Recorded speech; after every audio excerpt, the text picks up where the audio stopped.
Do I turn the camera? Okay. Hello, my name is Michelle Felder, and just before we begin, I just wanted you to have a quick blurb. This is session 4 with the client. The client is experiencing persistent sadness, feelings of guilt and self blame, low self esteem following the recent loss of a child, a miscarriage, and a recent divorce. Hey Tabitha, it's really nice to see you. How's Hi. your week been? It's been okay. No problems. It's been okay. No issues. Okay, that's Nothing. good. So walk me through your week. What happened this week? This week it was kind of tough. I went to my cousin's baby shower, and it was a lot. Um, when I have to think about, I just want you to know, I'm not angry or mad or jealous, and I don't hate that my cousin is having a baby. I'm actually very happy for her. You know, she's getting what she wants, but I still can't help but feel, you know, like my body failed me and I'm broken in some type of way because I've had the miscarriages, and I can't create a baby, and that just makes me feel like something is wrong with me, and it's just really tough to deal with sometimes.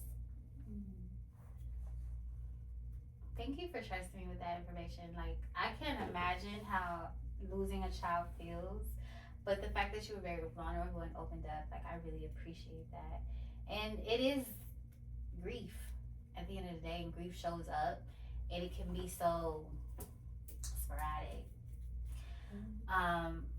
So now that you're in such a transition in your life, which is painful, you've experienced a divorce, and now you've experienced the loss of a child.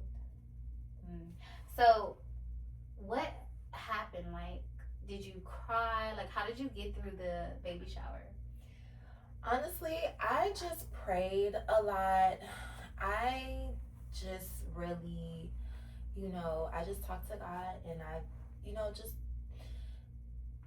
whenever I would feel my emotions coming up, I would just pray, and I would ask God to help me through this situation, help me to remain grateful that my cousin is having a healthy baby, and to help me not feel so sad in the midst of it. And if it got too much, I went to the bathroom to dry my face.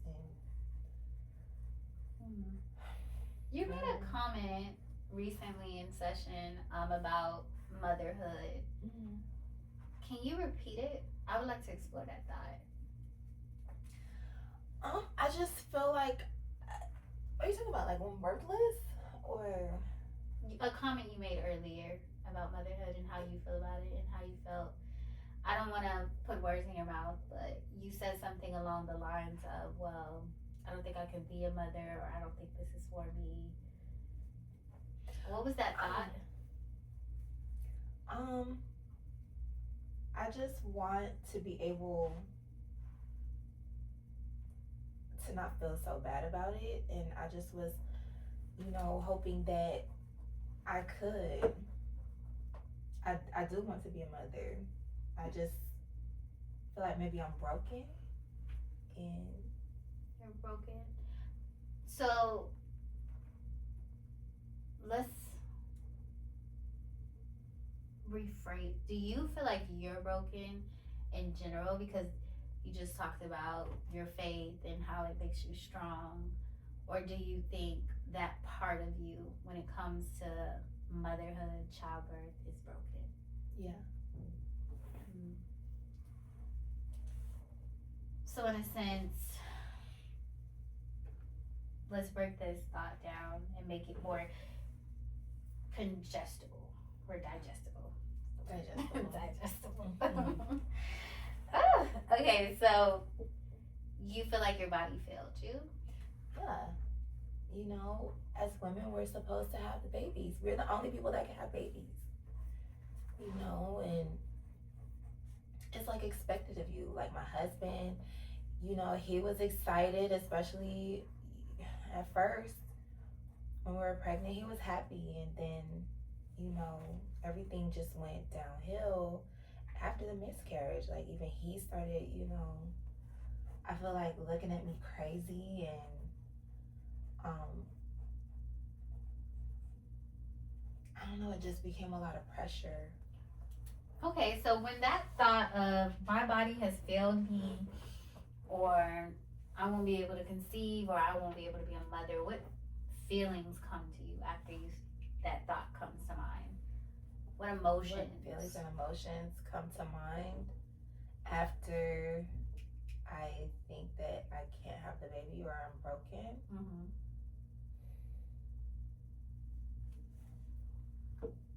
It's fine. Take your time. We're not in no rush. I feel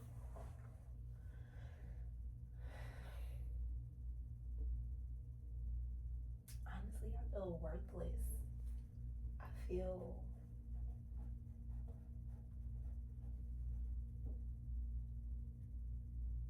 like in that particular situation, I'm not good for anything. Mm-hmm. Obviously sad, depressed. Obviously. Okay. Is there a level of guilt that you feel? Shame? Definitely shame. I definitely feel guilty. Because I'm a woman. That's the least I could do. You know, if you can't do anything else, you're supposed to be able to have a baby. Hmm. I know we talked about this, and you know we've also reiterated what your doctor told you. That's not your fault. You know. Yeah, my doctor's been very reassuring. Mm-hmm. He said I could try again. Yeah. And obviously I will. Eventually. But like I had so many high hopes for this baby. I named him and everything. I secretly bought, you know, some onesies and booties. I understand. So when you have those feelings of worthlessness, sadness, shame, and guilt, what do you usually do?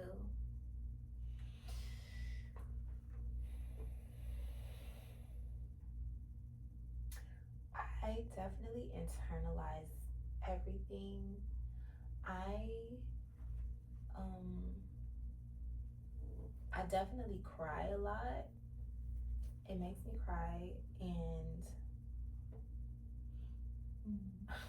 Are you able to hang out with friends when you feel those? no, I don't even try. I would bring the mood down. It's not even a point in it. It's no point in it. Are you active during those times? Like, are you running errands? Are you still outside, or do you like stay home?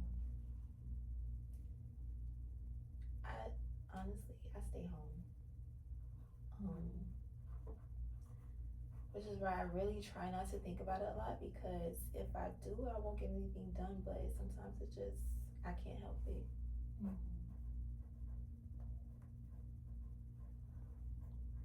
What about your appetite? Does your appetite change in those moments? I probably don't eat the best. So would you say you binge eat maybe, or you don't eat at all? I definitely binge eat. Okay. I mean, it makes a lot of sense, and these things are connected.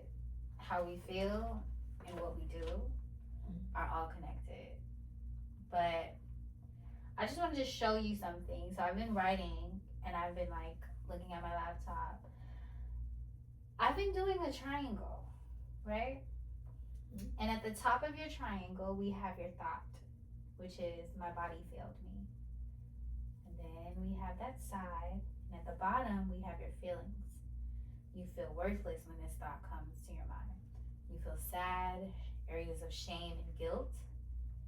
And then that thought goes to those feelings, then it goes to your behavior.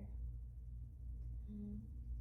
And in those moments where you're feeling worthless and you're feeling sad, you stop going out, you stay home, you're unproductive, and you binge eat.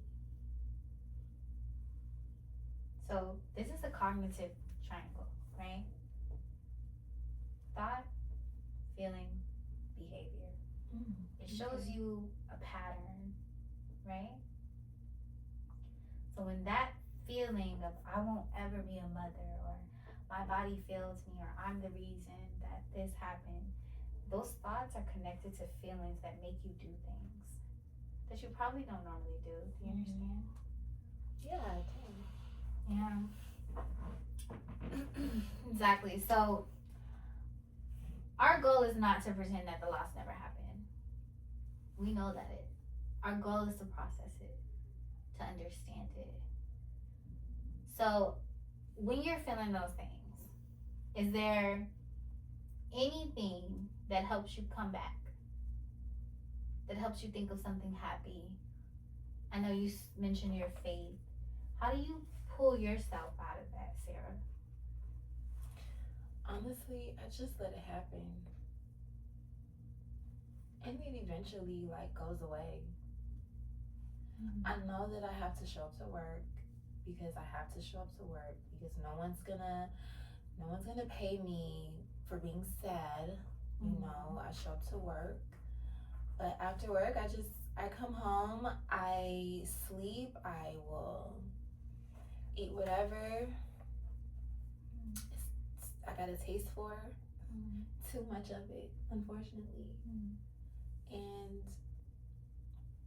And then there'll come a time where it's like, as time goes on, then it's like, okay, Tabitha, let's pray, let's read our Bible, let's talk to our first lady, because she had a miscarriage too, and she understands where I'm coming from, and she prays with me, and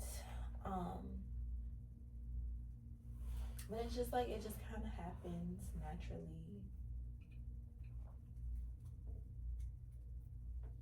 I want you to notice everything that you mentioned, we would consider your strengths, your resiliency. Like, somebody has to pay the bills.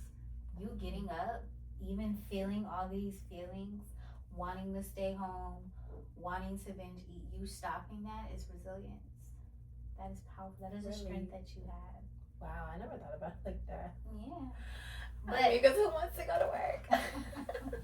Right. I completely understand. So let's continue to explore that thought and this loss and this grief by looking for evidence, right? What evidence do you have that your body failed you? I was pregnant one day and then one day I wasn't. And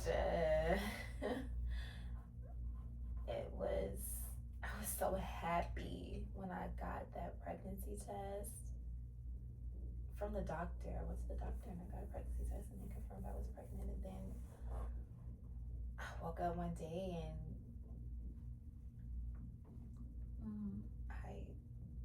my body was like, that's it. No more baby for you. And so that, and then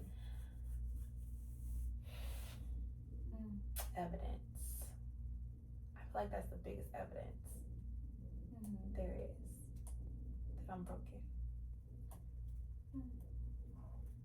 I hear that, and I understand how that belief is painful. But what evidence do you have that it wasn't your fault? Well, I can say that it wasn't my fault because I didn't do it purposely. And I made sure that I went to all my doctor's appointments. I ate very healthy. I took all my vitamins. I made sure that I was being safe. I exercised like the doctor said, and I did my part. At least the part that I could control. Yeah. And I mean, based on our previous conversations, we talked about how your doctor even told you, like, hey, there was nothing that you could have did. These things happen sometimes, right? So on one side, your mind is like, you failed or I failed. Yeah. And on the other side, you have medical professionals. Oh, I'm sorry, somebody's calling. On the other side, so you have this one side of you that's like, I failed. Then you have another side that's like, the medical professional said there was nothing you can do. You went to your appointments, you walked, you were active, you ate right. I know. So which one has, based on those two thoughts, which one has the most evidence behind it? Obviously, the one where my doctor said it wasn't my fault. And I know I watched so many videos and I read so many articles, and I know that miscarriages can be very natural. I know that in the back of my mind. And that makes sense. Like, sometimes our emotions can be so loud that they're all we hear. Yeah. Facts, evidence, proof goes out the window. You're so right. You're so right. I just. Yeah. It's a process. We're not gonna have it. You're not gonna be over this by the end of the session. We're not gonna have everything we want in life. That's fine. Right now, we just want to slow down and take the process in. You did so good talking about your feelings. You did so good going to your cousin's baby shower